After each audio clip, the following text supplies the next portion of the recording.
Awesome. If you're coming in, welcome, welcome. Okay. So I want to start with an overview about me. So a little bit of my background. We'll dive into why I do, what I love about this. And then we're going to focus on what actually goes wrong, I like to say, with the interview prep phase and what happens with that. Then we're going to focus on the power of your thoughts and what the implications are for that. And then interview anxiety, is it your friend? Is it your foe? What's going on there? And then I'll share a little bit about my Master Your Interview Accelerator program afterwards at the end, okay? So, hello, my name's Madeline. I am a PhD student in industrial organizational psychology. And this is basically psychology in the workplace. We study how to increase motivation, how to make interviews more effective. We study leadership, teamwork, but I really enjoy researching interviews. And so that's what I studied for my master's and my PhD as well, and different things from asynchronous video interviews, and maybe you've done that where there's one-way interviews, no one's behind the camera, they're so stressful for so many applicants. Or there's also different types of interviews where you've got like synchronous, those are, of course, in person or on Zoom. And right now, I'm researching what do you do for answers where maybe you're asked like something that's image threatening. And so there's no like really good way to frame maybe like being fired from your job or explaining a long career gap on your resume. How do you handle that? So I could talk about interviews all day, but I just want to highlight some of this background here. So, love publishing research on this and presenting at international conferences. And I'm also a certified human resources professional, which basically just means I've worked as an interviewer as well. So, I've seen both sides of the interview table. So, my goal for today is that you become more aware of some of your limiting beliefs that are holding you back for interview success and really analyzing some of the thought patterns you have and things that might not be working super well for you, and then reshifting that. So, we want to shift those beliefs to work in your favor, to really help you actually go forward with confidence in your interview and not feel set back. And then with this, we're going to cover different strategies and practical techniques that you can hopefully take in your toolkit with you for all of your future interviews moving forward. So, first, I want to ask you, when it comes to interviews, what do you struggle with the most? And there's so many different factors when it comes to interviews, but I want to hear in the chat, what are your specific challenges and what do you find the most difficult?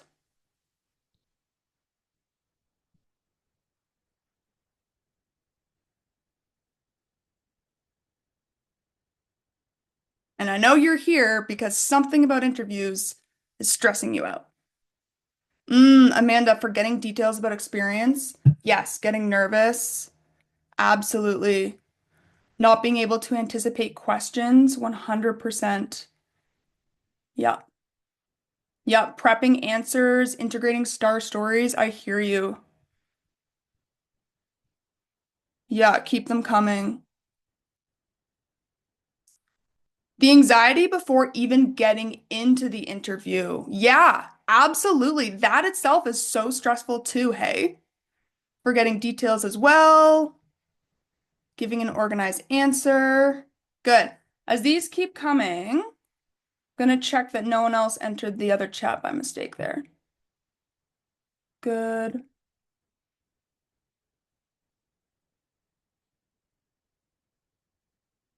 Excellent. Yeah.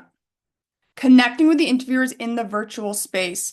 Absolutely. That one is so tough, especially because basically now it's like you go from having those virtual interviews and then boom, in person, and the way you're presenting can be so different, and especially how you're prepping as well. This is great. Sharing aspects of your personality while answering questions. Completely hear you. Yep, absolutely. Excellent. Okay. So When it comes to interviews, you probably struggle with some of these things. So, controlling your interview nerves, forgetting everything you've prepared, maybe recovering after a weak answer. So, you say something and it's not how you expected or what you anticipated. And then all of a sudden, it's like, what do I do? How do I get over that? Maybe you're really struggling with feeling comfortable self-promoting or just talking about your strengths. That's really challenging a lot of the time. Decoding the question. So, anyone struggling with that one, like what are they really asking when it comes to the specific behavioral question? What are they looking for in the right answer, and what does that actually mean? And then structuring your specific answers as well. So we've all heard of the STAR. This is a common way to frame your actual interview answers. However, what are you actually aiming for in your action, in your result? How do you know if you've landed with the interviewer? All right. So most interview prep focuses on the wrong things. And I say wrong in the sense of they're missing out on a lot of different pieces of interview preparation that's so key. So, what job candidates often focus on, and let me know if this is you, is prioritizing information over execution. And let me actually just share the invite link real quick because someone just let me know that they weren't able to come. Huge apologies on my end here. Um, Send. There we go. All right. Balancing triple things, but that's okay. That's all about interview preparation and things not going well. So often we're prioritizing the information over the execution. And what does that actually mean? It means that we focus on the content of what we need to say, which is good, which is valuable. But maybe you resonate with this, where you're Googling the list of top interview questions, trying to figure out what is everything that they're going to ask me.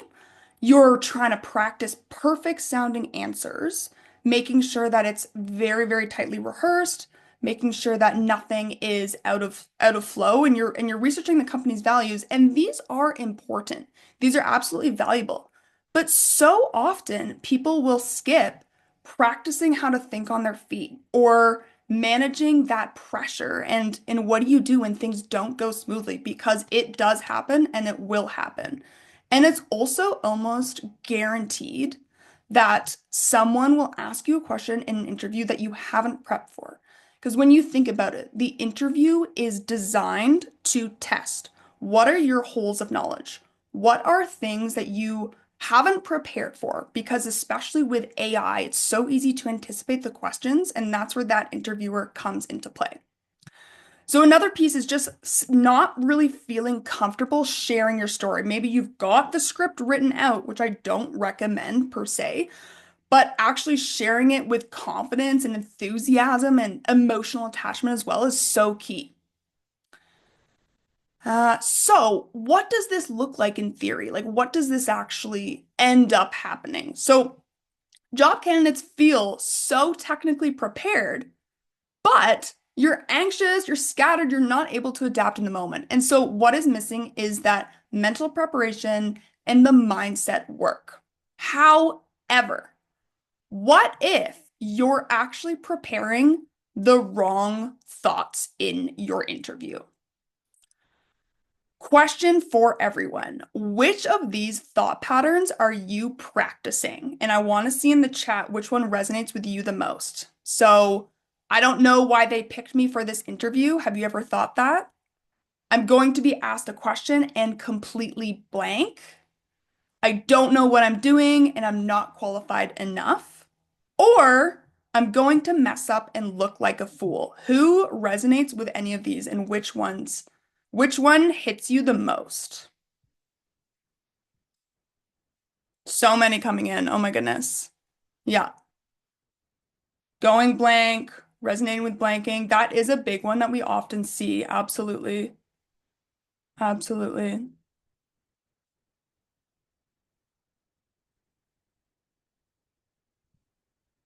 Don't know why they picked me.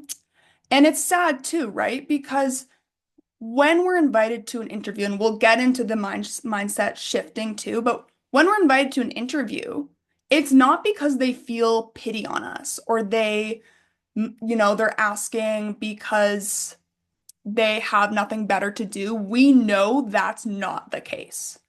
Again, seeing messing up, I don't know why they picked me. I usually feel unqualified. So true. And the imposter syndrome is so real. So let's focus on what is in your control. We know that you can't control the interview questions that you'll be asked, but you can control how you mentally approach your interview. And what do we mean by that? So you need to start rehearsing the thoughts that are going to support your interview success. That is going to be absolutely key. So, I'm going to share a little bit of the psychology background that I know and love. And there's this very common theory called the theory of planned behavior. If you have a background in social psychology or maybe you took a Psych 100 course, this might resonate with you. But basically, this theory helps to describe why we do what we do and what factors lead to that, what factors contribute to that. And so, is anyone familiar with this theory? I'm curious to know. Got a couple no's, some yeses. Fantastic. Okay.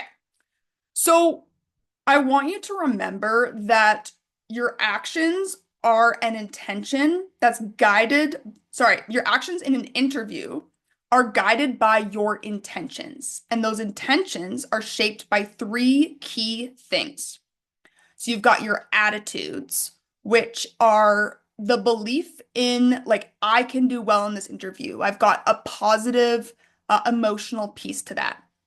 The subjective norms are how you think other people will are viewing your ability to succeed. So for example, you can see here it says, others expect me to succeed and show up confidently. So it's that belief or that perception you have of other people's beliefs. And then thirdly, perceived control. And this is how much you think your actions are actually going to make an impact. So for example, I feel prepared and capable of handling tough interview questions. So these three factors, you've got the attitude, you've got the subjective norm, you've got the perceived behavioral control. This all leads towards your intentions, and those intentions shape your behavior. So really focus on the idea that you can change your thoughts, which will strengthen your intentions. That's going to improve your interview performance, and that is ultimately what is in your control. Okay. So now let's go back to those thought patterns that we were talking about earlier. Which of these thought patterns are you practicing? Remember those ones that we had highlighted? And now let's shift them. So let's pick that first one. So I don't know why they picked me. I remember that came up a couple times. I don't know why they picked me needs to be shifted to, okay, let's look at the situation. I've been invited because they're genuinely interested in what I have to offer. And we know that because we know they wouldn't waste your time getting to know you better. They wouldn't waste their time, they wouldn't waste your time. So you've been invited because people see potential in you. And that is something that you have to believe when you look at the entire situation from a bird's eye point of view, it makes sense. So, second thought that we're going to need to shift. I'm going to be asked a question and completely blank. Now, the truth is that could happen. We know that could happen. But that's not going to happen for every single question you're asked. And you're not expected to have a beautiful, perfect, solid, coherent, memorized answer for every single one. You're human. Interviewers recognize that completely. And so what we need to reframe is this all or nothing thinking of it's going to be perfect or it's going to be absolutely a bomb. I'm going to blank it. It's going to be terrible. So reframing it to this is a chance to show who I am, not prove that I'm perfect. And this one's tough because when the stakes are so high, we want it to go really well, and that makes sense, but it adds so much pressure to us. Okay, this third thought. I don't know what I'm doing and I'm not qualified enough. This one happens. But let's shift it to I bring something unique to the table, focusing on your strengths, focusing on what unique value proposition you have that they see in you, which is why they asked to interview you. And remember that you have strengths and those strengths are going to look different because of the life experience that you've had. And the interview is such a beautiful opportunity to holistically know your past experience, share that with the interviewer, and tie that together to really confidently display why you are here. Okay, the last one. I'm going to mess it up and I'm going to look like a fool. And it's a little bit similar to number two, but maybe you like didn't blank completely, but you tried and didn't go well. So, as we mentioned before, there might be questions that you don't know how to answer. That is the goal of the interviewer is to poke your holes to understand where the knowledge gaps are. But you're going to calmly try to do your best for every answer. That is the best that you can do. And when we look at each of these statements, we're not necessarily saying, like, well, we're not going to completely blank. We're, like bad things might happen. What we're doing is we're reframing that mindset to focus on a more positive affirmation. And we know that our thoughts are shaping our actual intentions and actions. And so by reframing it to highlight kind of the positive outcome, that's going to help you inevitably. Okay, now part two, and kind of building off of this, is really thinking of and using visualization to build your mental strength. And so, probably you've heard of visualization. If you were in my last webinar, we touched on this as well. But what is so interesting about visualization? And I recently heard this study and I thought this was absolutely fascinating. They had three groups of people. I think they were either professional NBA players or they were like very good basketball players. And each of the three groups were tasked with something different. So one of them was tasked to not practice throwing free throws at all for 30 days. The other one was tasked with practicing. And that third group was tasked with coming to the court and imagining that they were throwing the free throws, why is that so hard to say? And that group who imagined it only were slightly below the group that actually practiced. And that is fascinating to me because it just highlights how when we visualize this outcome, it is very impactful. And so, kind of taking a step back, but I actually want everyone to take a moment to visualize the worst. And what is really interesting is this is exactly what college athletes do. They imagine the worst possible thing happening before a game. So, whether it's just completely, maybe you're tripping, maybe you get a really bad start, all of the different possible sports problems that could occur.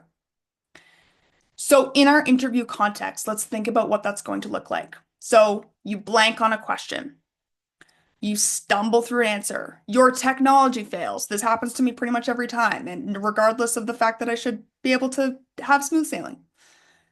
What now, part two, ask yourself, so what would I do if that happened in the interview? What am I actually going to do when I blank on a question? And when I'm working with interview coaching clients, we do exactly this. We'll do a practice round and maybe they're stumbling, it's not going as they expect. And I ask them, what's going through your mind right now? What's overwhelming you? And then the real question is, how are you going to bounce back? What can you control in this moment? Maybe you don't know how to answer this question, but you can ask for clarification from the interviewer on a specific detail you're not sure about. You can say, listen, I have a really good example that's actually for a very similar situation. I'm going to share that one instead. And so, what often happens with the visualization is we realize, okay, it reduces the fear of the worst thing happening because it's familiar to us. We know what will happen with that outcome. And you're ultimately more ready for it if it does happen. Now, part two here, really learning to let it go. So again, on this track of like it's not going well, the anxiety is panicking, everything's here. Let's think again. So what happens? You feel embarrassed, you freeze. Maybe you don't get the job. Realistically, in an interview, that's the worst thing that will happen. You don't get the job. But you learn from that experience. You get better at things not going how you expect. You move forward. And so that mindset shift is helping you recognize that you can handle it. Even if it's uncomfortable, it will be okay. And recovering from these experiences and learning is going to be key for you.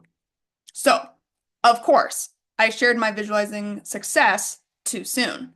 So, the other flip side of that, of course, is you've got visualizing the worst possible outcome, all of the things that could go horribly wrong. But you've also got visualizing success, which is when you get that outcome that you really, really want. So, why this works, why we want to embrace visualizing success is because you can't aim for something you haven't imagined. Every goal that you have is something that you've thought, I want to achieve this, or imagining that outcome, thinking why you want that outcome, and then going from there. So, visualizing success helps your brain feel safe and familiar with that outcome going well. And so that is ultimately the goal of the negative visualization and the positive is feeling familiar so that your brain knows what to look for when it's happening.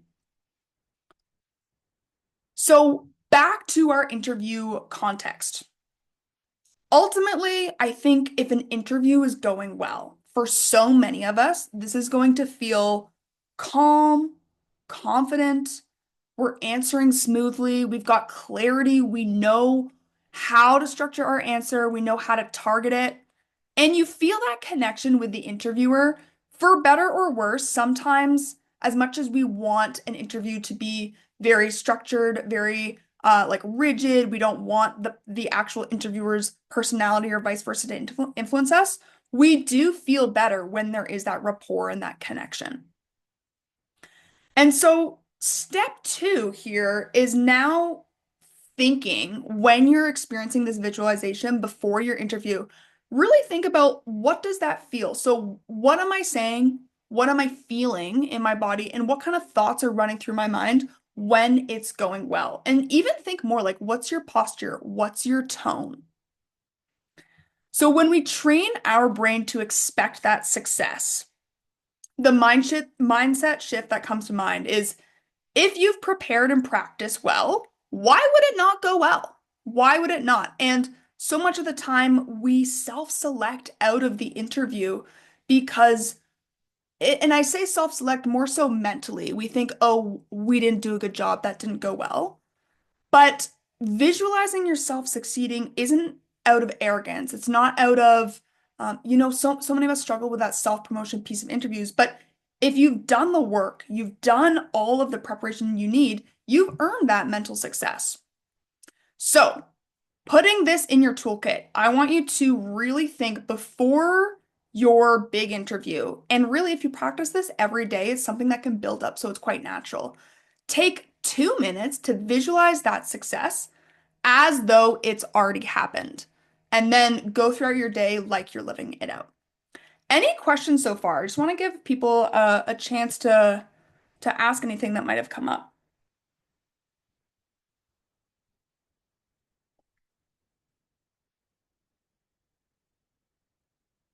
Oh, what is STAR? That's a great question. Absolutely. You know what? STAR is a really good one to know. So why don't we like pause on this for a second? So STAR is how you Now, I say you should because I think it's kind of mostly encouraged by a lot of interviewers, interview coaches, etc. But STAR is how you should frame your interview answer. So, what it does is it breaks down your story into four different pieces. So, you've got the situation, the task, the action, and the result. And so with STAR, you want to respond to behavioral questions in that format. So with the situation, you're responding in a way that's setting up the story, giving enough context so that the interviewer has a good sense of like, okay, this was the job position they were in. This was maybe a larger industry or a larger organization. And maybe I was there for 6 months in like a co-op role, that kind of thing. The task is the problem. So what is the problem you need to solve? So often I see the mistake that job candidates make where they take that task, they take the problem, and they actually just jump off the bat and start diving into this before setting up the situation. So the task is like, why is this a story? Why is this an issue? What problem did you have to solve? Thinking about those kind of things. Action is what I like to frame as why are you the hero? Why did you solve this problem? And this part is really key because the interviewer is looking for you to demonstrate that specific competency in your story. Otherwise, it's kind of like, well, let's say, for example, you emphasize a bit too much about how you helped, you assisted, you helped someone else solve the problem. They're not the ones doing this interview, you are. And so that action is really highlighting how you demonstrated that skill that they're looking for to solve the issue. And the result, so STAR, STAR result, is actually like probably the most important piece. And that's where you're highlighting the impact of what you've done. So a story is a story, can be entertaining, can be great, but it doesn't have any consequence unless you emphasize that. So, because you solved this problem, what does that mean? What does it mean for the organization, the team that you were in? What does it mean if you didn't solve the problem? What would have happened? So, we could dive into that more after, and I would love to, but that's kind of a brief overview. And thanks so much for sharing that link. That's awesome, Jane. All right. So let's move on to interview anxiety because a lot of these mindset shifts might be feasible and might be really easy. But when it comes to interview anxiety and the kind of intensity that those feelings can give us, it can all go out the window. So something I want to emphasize is that interview anxiety as a whole is neither good nor bad. And what I mean by that is that we often put a subjective label or kind of put a value on certain things. But interview anxiety is a signal. And it's a signal telling us there's a gap between where we currently are and where we want to be. So, for example, let's take our interview context. You're in an interview, and there's a gap between being in the interview and getting that job offer. And that interview anxiety is signaling that maybe that gap is really far. Maybe you're really nervous because you want that job, but it doesn't look feasible right now. So, how this can show up in the interview is before the interview, where you're overthinking every possible question, you're dreading the moment, it's rehearsing the worst case scenarios, but not in the way that we just talked about, where you're using that for your advantage. During the interview, we know interview anxiety can cause us to freeze up or go blank. We forget everything we prepared. You've got racing thoughts, or you're just struggling to stay really present and to actually think clearly. And so often I see this where candidates will have a practice round that's strong, really confident, very clear. And then as soon as we go into like interview prep mode, all of a sudden it's like the mind kind of something happens in the mind where forget the practice we did 2 minutes ago. All of a sudden it's very overwhelming, very stressful. So after the interview, what's even worse is interview anxiety still lingers. So often you'll get that rumination feeling where people are like, I should have said this. I don't know why I didn't bring up that example. Oh my goodness, why did I use this one? Really harsh self-criticism where you can get so down on yourself and feel really just not great. Or you've also got replaying that moment on loop, on repeat. So interview anxiety has a couple of specific ways as well that it can manifest. And there's three types here that I just want to highlight for you. So you've got cognitive anxiety where you're worried about it's worried thoughts. So like we've been talking about, what if I go blank? I'm not good for the job. Affective anxiety is more emotional. So it's that those feelings of feeling really nervous, fearful, or embarrassed. And then behavioral anxiety is more like the visible psychological, physical symptoms. So you've got like fidgeting, stumbling, sweaty palms, you're nervous. So interview anxiety can kind of come out in different ways. So it's not just what we're thinking, it's like how we're emotionally feeling, how we're physically feeling. And so what we need to do is piece apart each of these things to understand how can we tackle this to work in our favor. So when it comes to cognitive anxiety, we've highlighted this one. So visualizing the best and the worst case scenarios, do the other order, do worst case and then best case, end on a positive note. Reframing those negative thoughts. And for example, I love this one. And it's like, why are you nervous? You're nervous because it matters to you. That gap is signaling that this is something you value. And then also really working on the affirmations like, I've prepared for this. I can do this. I'm looking forward to presenting. So, for effective anxiety, affective, this is that emotional side of things. And so, we talked about box breathing in my last webinar, but for anyone who's not familiar with that one, this one's really, really good for just grounding yourself in any situation, even if it's not just interviews. So for example, I guess we'll demonstrate this together. So you're holding your breath for 4, 2, 3. And you're breathing in for 4, then you're holding for 4. And think that you're shaping a box. Then you breathe out for 4, and then you're out of breath for 4. And so that those 4 breaths, studies really show that that helps you just calm down your nervous system. And then again, normalizing the nerves, recognizing why you're feeling this way, being okay with that as well. And lastly, for behavioral anxiety, warming up your voice is absolutely key. And on my YouTube channel, I've got some videos that can really help highlight how to warm up your voice in different ranges and feel comfortable with that. Posture is everything too. Grounding your feet, feeling like you're sitting up straight, like you're feeling really good.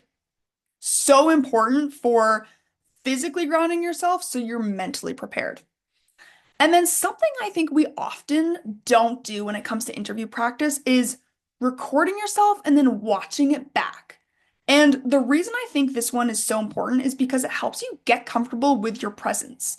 And you're watching your body move, you're watching yourself maybe when you're nervous under pressure, and just noticing things that might feel off. So noticing, like I love to talk with my hands, but noticing that, or noticing maybe that you're looking around in a way that's kind of like off-putting or unnatural. That can just help with some of that behavioral anxiety. So here's a question for you. What if you don't feel anxious? I mean, that is a good possibility, but it's not necessarily a good thing. So there's a couple things that might be happening. Maybe you're feeling really ready, fully prepared, absolutely no concerns whatsoever. However, maybe it's also because you don't actually want the job. Have you ever had that where you're not nervous because you don't really care about the outcome? It doesn't matter to you what happens. And so that's not bad per se. It goes back to interview anxiety just being a signal. And so that gap is something that tells us, okay, well, I think there's something here that there actually isn't that gap. That's why you're not feeling anxious, which I think is really interesting. So let's focus on using this interview anxiety to your advantage. Remember, it's a signal. It has a purpose and it's being driven by your thoughts, which we know we can control. So I want to ask everyone as we're wrapping up here, when it comes to your interview prep, what are some things that you're really looking forward to changing? And maybe this takes some time to reflect on, but if anything's coming to mind that really resonates with you, let me know.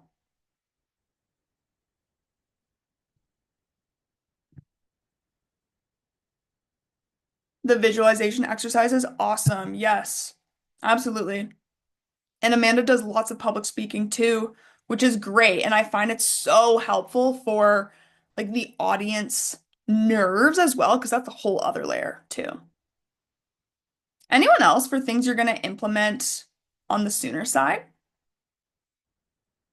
And remember, it's not just interview nerves, though that would be ideal to really change, but it's also just any situation where those nerves are feeling like they're out of our control.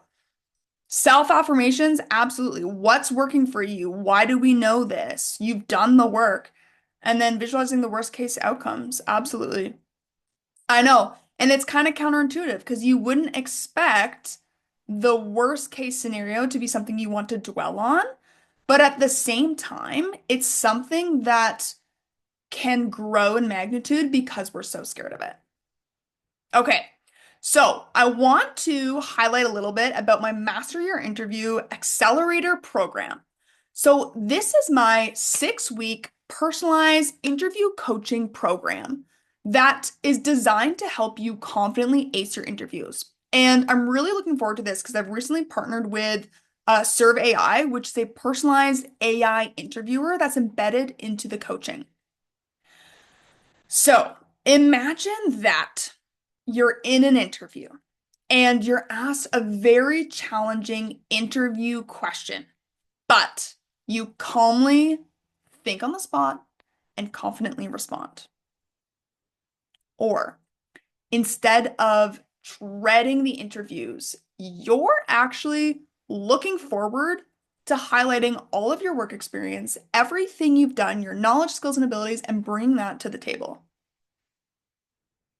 Or imagine that after each interview, you get better and better. You're learning from those experiences. You know what you're doing right or wrong, and you're landing your dream job, knowing that you are such a good fit for this role.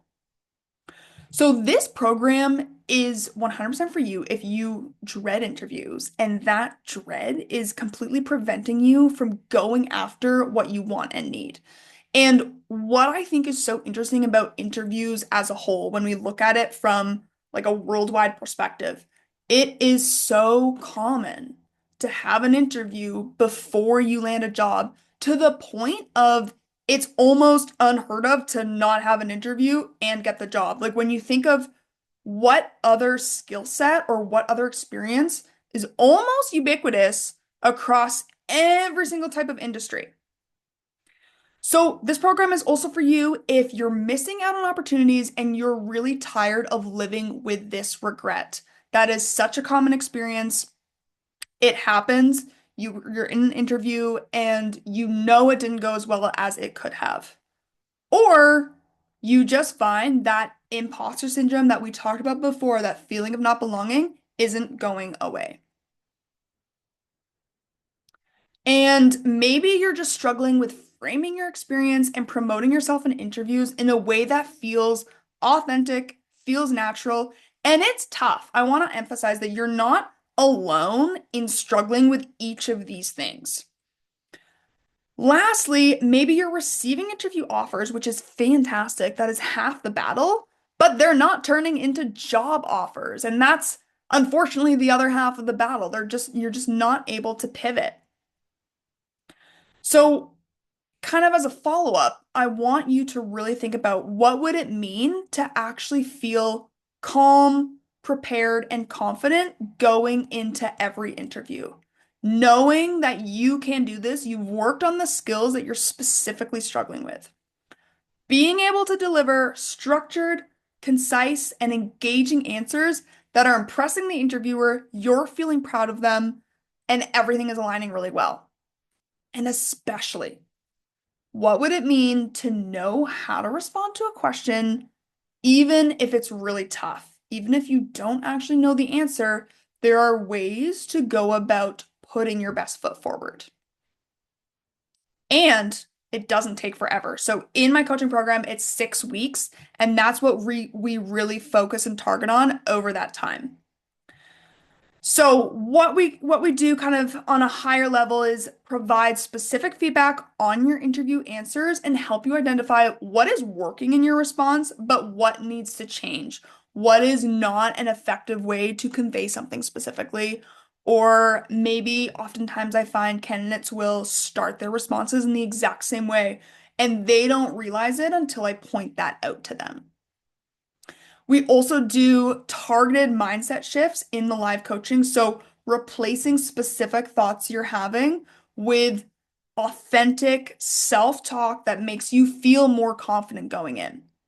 And then lastly, I'm going to chat a little bit more about my on-demand practice with SurveyI, but this is specifically tailored interview scenarios with an AI that is voice operated. So you're speaking and they're responding and vice versa. And this is on demand, which is fantastic. So I've designed the AI to create scenarios where I find candidates struggle the most with situations where the interviewer is not friendly, they're not warm, and it's fine when the interviewers got warm, friendly smiles and they're happy for you to be here. When they're not giving you the feedback you're looking for, it's a lot tougher. And so that's just one example of some of the scenarios that we practice with. And so this is here what Serve AI looks like, and it's really neat. It's again like that social intelligence platform to practice high stakes conversations. So here's just a couple of testimonials of people who've worked with me. Helen was one of my early clients, and we really focused on helping her not depend on that script for the interview structure. That was a tough one. As we mentioned before, it's something that is so common with the virtual interviews. It's very relevant too, and it's tempting. But we took her from a place of feeling not confident with those answers and now feeling really good for her UX interviews. And then same with Sarah as well. Just she left those sessions feeling a lot more confident and able to share her skills and experience. We had Sophia and Amy as well. Chantel too, specifically, she had an asynchronous video interview. So this is where there's no one behind the camera, but it's almost these ones are so difficult, but it's something that being able to complete an AVI, we call them, is fantastic for feel like moving on to the next round, but also just feeling like it's a struggle. We'll end it on that one. It's a struggle. And then Alvin as well was able to help him tailor the answers so they weren't rambling and really focus on that conciseness. So I want to ask you, are you ready to start acing your interview? If this is something that's aligning with you, I'm going to drop in the chat just the link to book a call. And I would really love to hear about your specific interview challenges. What's working for you, but also what's not working for you. So if you book a call here, we will dive into this together and see if this interview coaching is something that can work for you. In the meantime, I want to say thank you so much to everyone for uh, coming to today's masterclass. I really appreciate it, and I apologize for the tech issues, of course. But this is all what interview prep is about. It's about preparing for things you can't prepare for. How are you going to adapt? What's that going to look like? And so with that, I will